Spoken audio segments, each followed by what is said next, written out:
Hey y'all, hey, it's Dr. Rochelle. So I wanted to share something with you. And so for the next 3 weeks leading up to Thanksgiving, I wanted to offer some tips. And this all stemmed from a conversation that was had from a 5th grader that's part of my Sunday school class. So I teach Sunday school at my church. And we were asking the students if they had prayer requests. And so this little girl said she had a prayer request.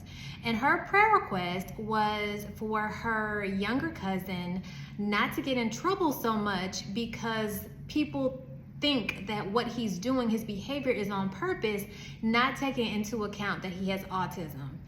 And myself and my co-teacher were amazed that this little girl had that much insight to recognize that her cousin's behavior was not just willy-nilly. It was because of his autism.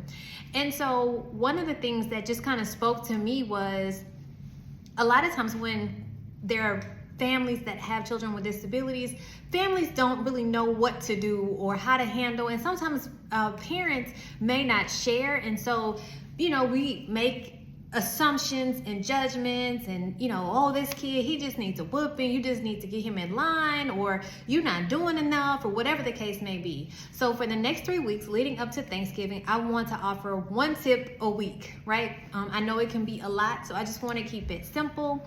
And the first tip that I want to offer is, if you haven't talked to your family about the diagnosis, talk to your family. And so people they don't understand if they have no information. And so a lot of older people will say, oh, he just needs a spanking, or he just needs a whooping, not understanding the totality because it hasn't been shared with them.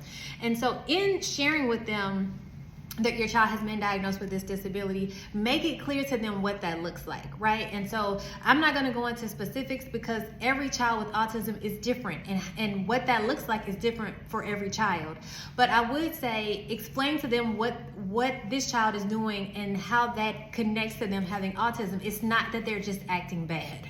And so make it plain, make it clear. I would highly suggest that you do this before Thanksgiving, right? Because it's hard to do it in the throes of. And so if that means sending everybody an email, or maybe sending everybody a text, or maybe calling your family members individually and just having a conversation, or maybe hopping on a Zoom, something like that. Just sharing that information with them so there can be some consideration and some empathy for you and your child, and so that your child also is not left there feeling like nobody likes me, or he just want to sit in the corner because everybody has called his name 20 million times for doing something, for calling him out for doing something. And so that is my suggestion for number one. If you haven't talked to your family about your child having, and I'm saying autism, that's just one disability condition. It could be several different types of disability conditions, but if you have not had a conversation with your family, and we're heading into the holidays, to ease the stress, to make it more manageable, talk to your family about your child having a disability. It may be a hard conversation, I know. So just keep it simple, and maybe, talk to them spend more time talking to them about what it looks like, right? Because people sometimes don't understand. If you have video clips of, examples, that would be great. But even still, giving them some examples of what it looks like for your son and what that means, and so how you also manage those behaviors, I think would be really helpful for you and for your family. So that is tip number one. And so more tips will be coming in the next couple of weeks, right before Thanksgiving. And so I just want to help you, right?